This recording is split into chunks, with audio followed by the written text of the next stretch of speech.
Welcome to This Week in Astrology. This is episode number 528 for April 6 through 12, 2020. This week features a Libra full moon, and its aspects make it even more about relationships than usual, and I go deep on its Sabian symbol. We also have a new Grand Trine that supports easy relating and communication, a volatile Mars-Uranus square, and lots of bonus aspects that are not in my written forecast. This is also the first weekly broadcast that I'm totally simultaneously recording as an audio podcast and a video. Totally was an error, as I'll just mention here. Just like the early days of television, I'm going to do this straight through and correct any mistakes as I go.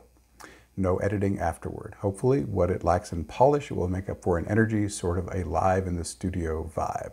So, thanks so much for joining me. I'm your host, Benjamin Bernstein, broadcasting from thisweekinastrology.com. You can read this forecast online and see my chart graphics for things like lunations and aspect patterns by going to astroshaman.com, click blog on the menu bar, then choose the astrology forecasts category. And please rate this wherever you're getting it, whether it's a video or a podcast, so that others like you can find it. What's old as we come into this week? We've got a waxing moon. So let's begin on Monday, April 6th. Easy relating and communication are supported by a Grand Trine that begins today on April 6th, peaks on the 14th, and ends on the 26th. This harmonious aspect pattern includes Venus, Mars, Juno, and Vesta. This Grand Trine works individually and collectively. On the personal level, it can add more ease and flow to all your relationships, including committed partnerships. It can also boost your creativity, including creative collaboration with others. The collective flavor of this aspect pattern is suggested by Vesta. This asteroid goddess represents a higher cause that serves the greater good. This is a hopeful point of light in the coronavirus pandemic, since it opens the door to clear communication and creative collaboration between everyone who's dealing with it and who isn't. On Tuesday, April 7th, one of these aspects that is not in the written forecast, we got Mercury doing a couple of things today. We have Mercury sextile Pluto. That's Mercury 25 Pisces and Pluto 25 Capricorn. We also have Mercury sextile Jupiter. That's Mercury 25 Pisces and Jupiter 25 Capricorn. Awfully close together because after all, just a few days ago, Jupiter and Pluto were conjunct. So I think the overall vibe here is we've got Mercury potently energized by these two slower planets. Mercury's communications. So wow, what a fantastic opportunity to learn, take in information, to share information out into the world. Mercury, of course, is often associated with speech and written communication, but it's also video or any other way you want to communicate out to the world, or to others in any way. Let's also note that Mercury's in Pisces, which is a very intuitive sign. So Mercury in Pisces encourages you to not just hang out in your left brain rationally and logically, but to open up to that intuitive flow that can give you the most valuable source of information there is, which is the download from your own higher self. So those are some ways you can work with Mercury, sextile Pluto, and Jupiter. Then we've got a full moon here on Tuesday, April 7th. This is our big event of the week. April's full moon shines forth at 10:35 p.m. Eastern Daylight Time. The moon's at 18 degrees, 43 minutes Libra. Any Libra full moon is great for release or adjustment in the areas of relationship and creativity. When Libra's mentioned, most people first think of relationships. This theme is also emphasized by two aspects: the moon's conjunction to Juno, who is also in Libra, and a Moon-Venus sesquare. That's a 135-degree aspect. Juno is retrograde, inviting reflection on your committed partnerships. These could be romantic or platonic, business or personal, as long as the two of you have some kind of a bond that keeps you connected. It's said that you're the average of the 5 people you spend the most time with. If you don't want to be more like one of your committed partners, is there some release or adjustment it would serve your highest good to make? The Moon and Venus connect with a 135-degree sesquare, a minor hard aspect. This can stir up some challenge in any relationship. Are you two not seeing eye to eye despite your best efforts? This can be especially intense during the coronavirus if you're like in a house with someone and you're basically there 24/7 for the most part. any challenges in relationship can get even stronger, as has certainly been the case with my partner, Makisela, and me. We've been triggering each other more than usual since this stay-at-home order came in. Fortunately, we're both conscious enough to work through it and get to the other side. So I'm now riffing. This is not in the written forecast. I'm just spontaneous here. So having a good shadow work tool would be really helpful. In fact, I'm going to go back to the written forecast here.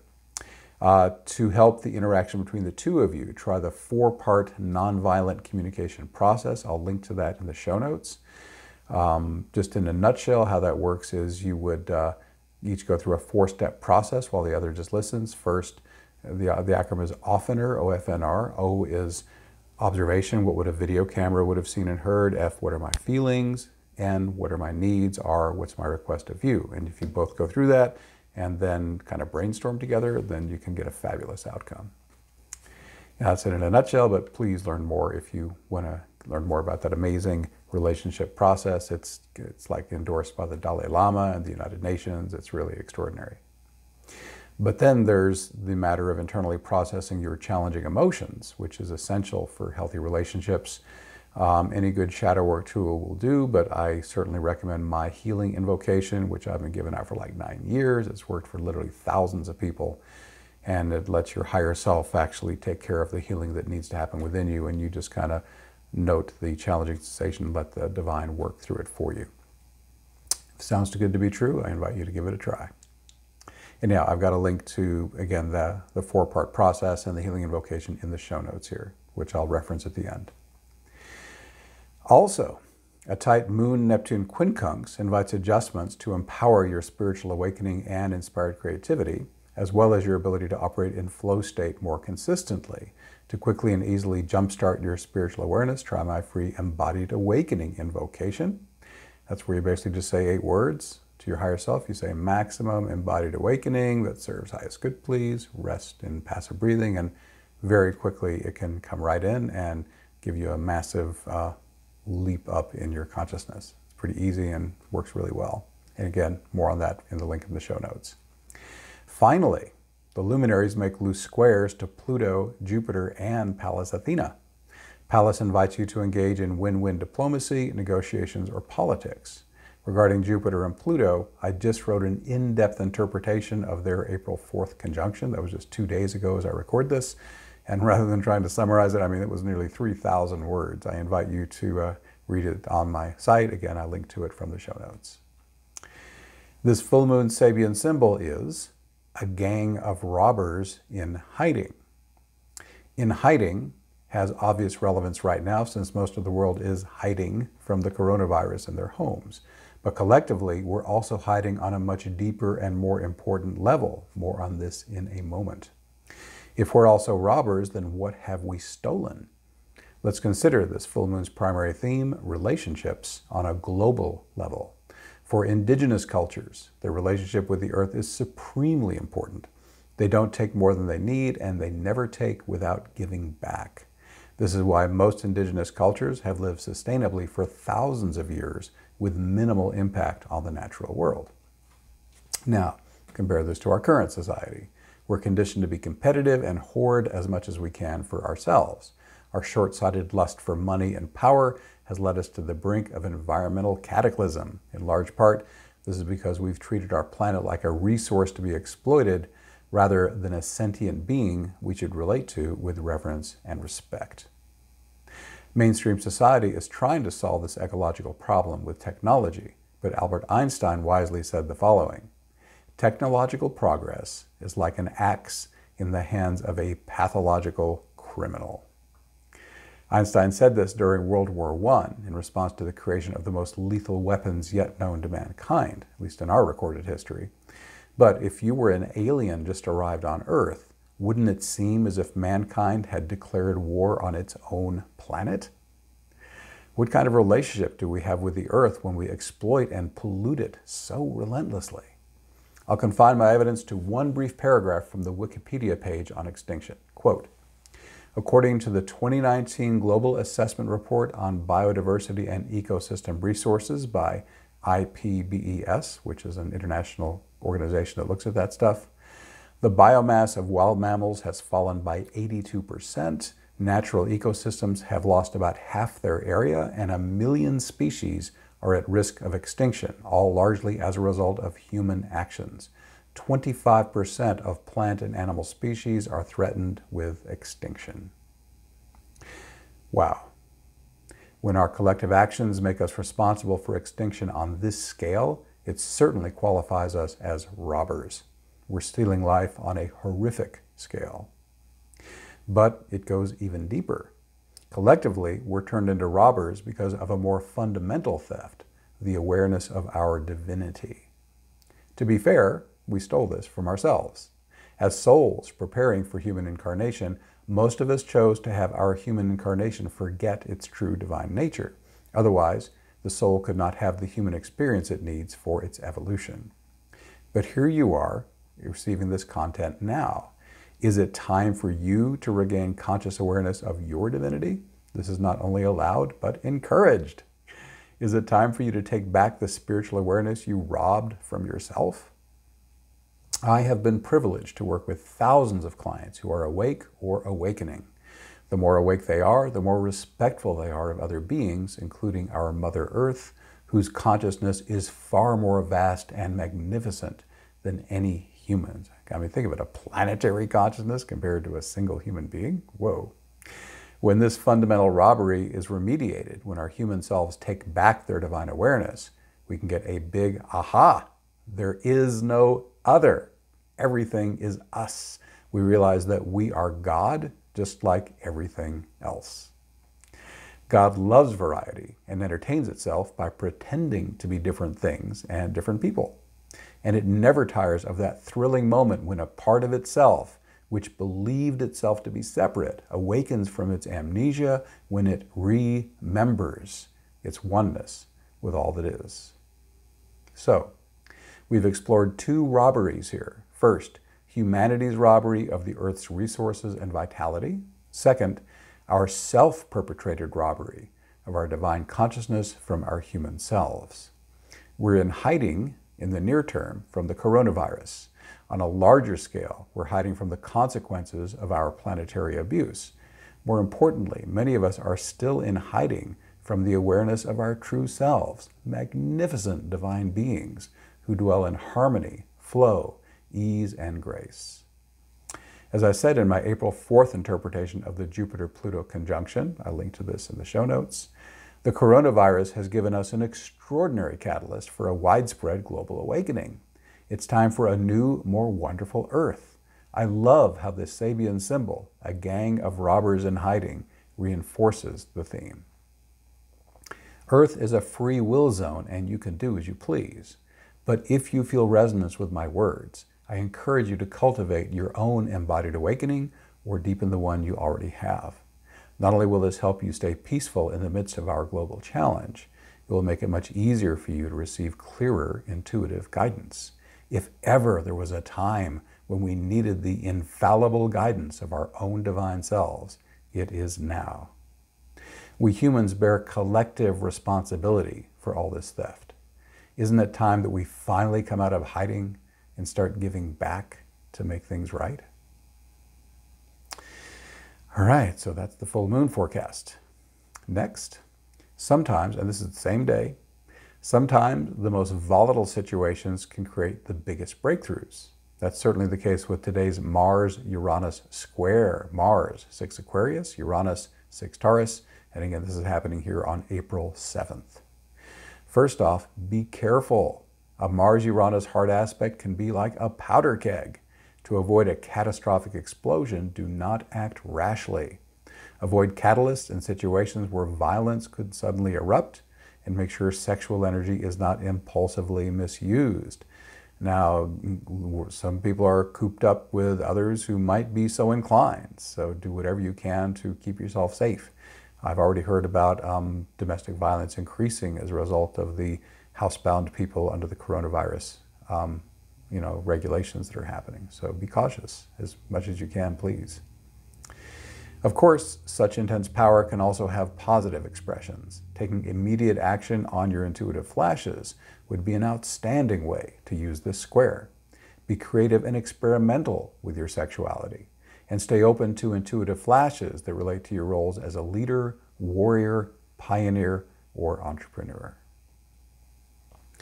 Next, I'm going to combine 2 days into one forecast. On Wednesday, April 8th and Friday, April 10th, we've got 2 different aspects involving Chiron. Mars and Venus both sextile Chiron.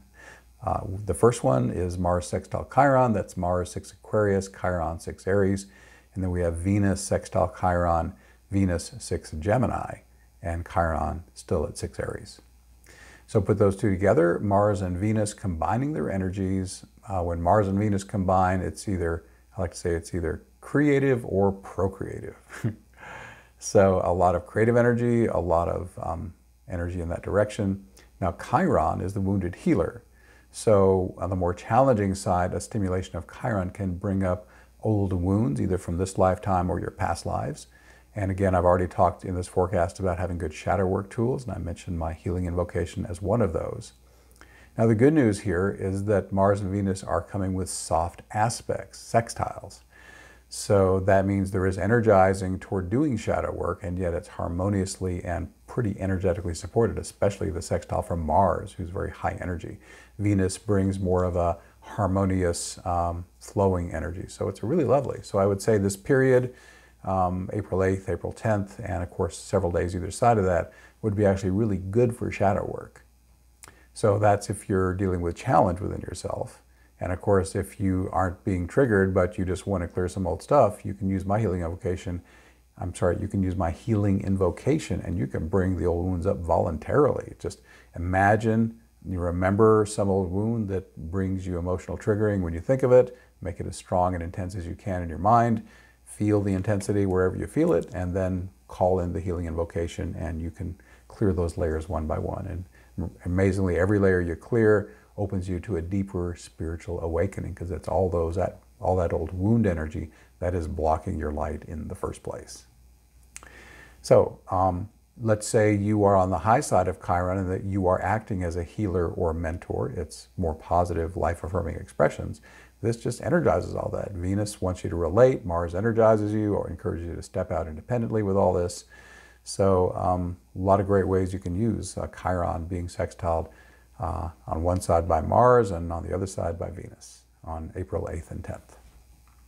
Next up, we have on Tuesday, April 14th, the peaking of the Grand Trine that started on the 6th.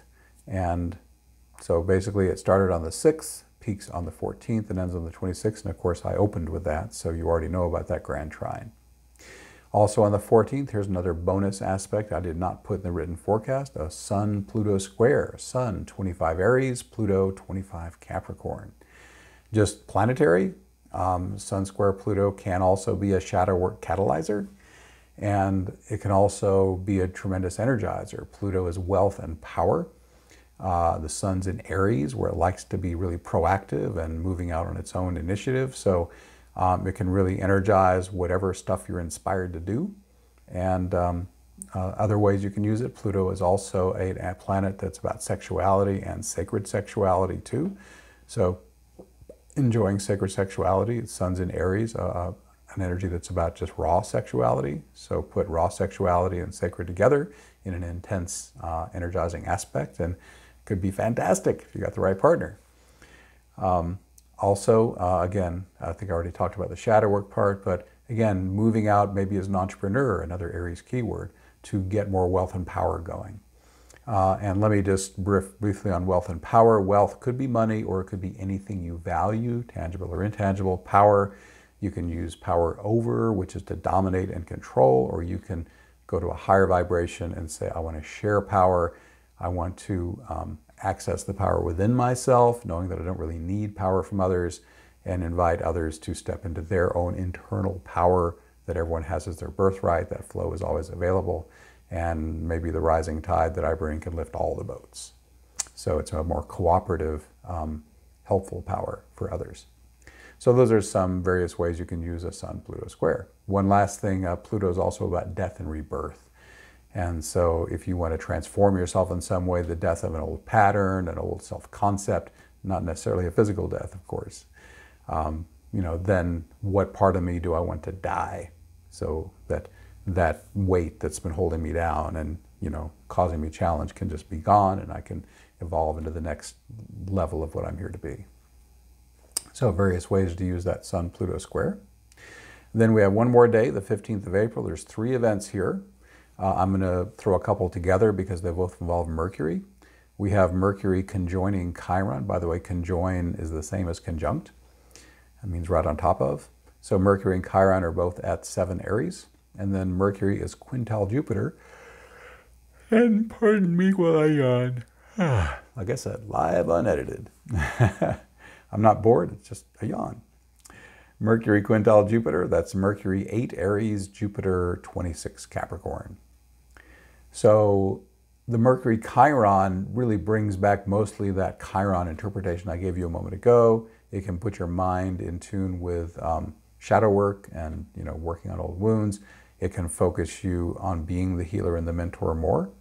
And Mercury quintile Jupiter, this is really good for communication. These are the 2 communication planets. Mercury is associated with teaching, more just raw facts, K through 12, that kind of fundamental kind of information. But Jupiter is higher. It's like college and up. And it's like, I don't just want the facts, I want to know what it means. Jupiter, to use a newspaper analogy, remember newspapers? Mercury would be like just the page where all the reportage is, just hear who, what, where, when, and Jupiter is the editorial page where they tell you what the heck it means. So connected with a quintile, which is like a magical fairy dust kind of aspect. It's great for creativity, it's great for divine inspiration, just any writing you want to do, any communicating you want to do, learning you want to do, it's just magical today. And on the days around April 15th. And because your taxes now are due 3 months later, it doesn't have to be taxing. Finally, April 15th, we've got the Sun square Jupiter, and the Sun is still in Aries. And this is strongly energizing. Jupiter just is big. It's the biggest gas giant in our solar system, if you don't count the Sun. And we astrologers are weird the way we use the term planet. Planet literally means wanderer. So from our perspective, if we see it moving in the sky, we can call it a planet. Of course, they do discriminate between stars, which take 72 years to move 1 degree. We don't call those planets. But if it moves at a decent clip, then it's a planet for us, a sun, moon, and the normal astronomical planets. So, sorry to go off on that tangent. This is very interesting how I'm changing as I do this live and unedited. Sun square Jupiter, big energy. Again, wasn't long before that we had the Sun square Pluto just the day before, and now it's squaring Jupiter. Of course, they were just conjunct, so close together, having a joint effect. So just big, expansive energy, good for athletics, good for just basically whatever you want to juice up. Sun square Jupiter is good for it. If you want to be particular, the Sun in Aries keywords that you might want to focus into if appropriate: the warrior, the pioneer, the entrepreneur, the sexual being, just the one who gets out and does it. Initiating things is great. So all that's juicy under the Sun-Jupiter square. And you might even be interested in moving into Jupiterian themes. Jupiter, as the biggest gas giant in the solar system, has the broadest variety of meanings too. So Jupiter could be everything from the professor, the philosopher, the guru, to the foreign traveler, to the one who's celebrating and having a big, hoopla, great time. Jupiter's higher education.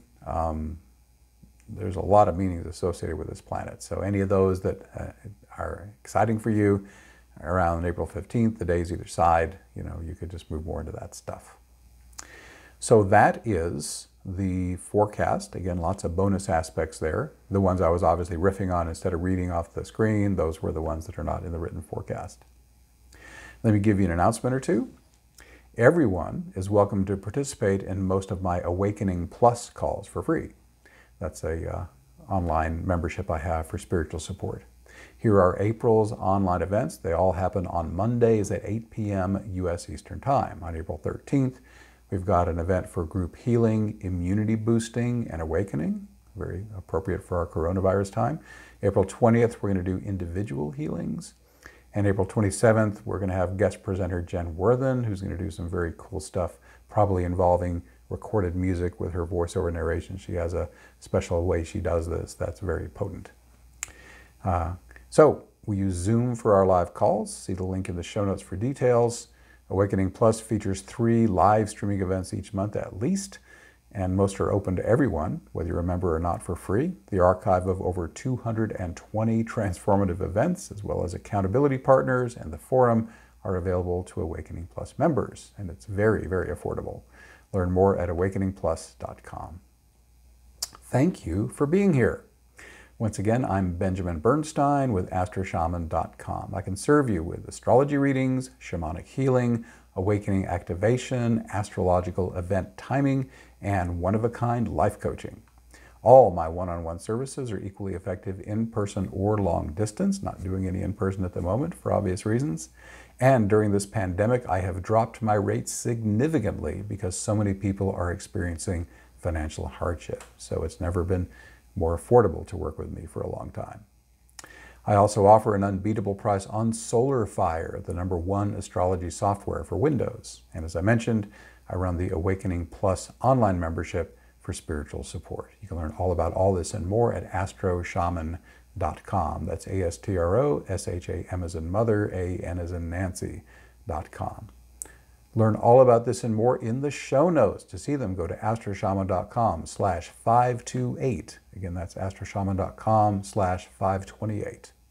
Please reach out if you have any questions. My email is info@astroshaman.com. My number for voice and text is 828-338-9852. Again, that's 828-338-9852. And I would love to connect with you. We are wrapping up this episode. Please rate this wherever you're getting it, whether it's a podcast or a video, so that others like you can find it. This Week in Astrology is honored to be chosen as one of the internet's top 10 astrology podcasts. Check out our website where you can hear the show and subscribe to podcast updates. You can also do a single sign up for 2 great opportunities, chances to win a free consultation and have your chart interpreted on the show. Go to thisweekinastrology.com. From there, you'll be redirected to the This Week in Astrology area of astroshaman.com. Whatever your sun sign, my forecast can help you make the best use of the current astrological energies. All dates and times are in the U.S. Eastern Time Zone. Events are most powerful on the dates listed, but their influence will be active for at least a week before and after. Everyone's affected by these global transits. However, you'll be most powerfully impacted when moving planets activate sensitive points in your natal chart. Discover how these transits will personally affect you by booking a session with me. Learn more about my Astrology Plus sessions. Go to astroshaman.com, services, pull it down. You'll see Astrology Plus as the first option on the pull down. Thanks again for spending this time with me. Stay safe, stay healthy. I wish you infinite blessings as the stars light your way.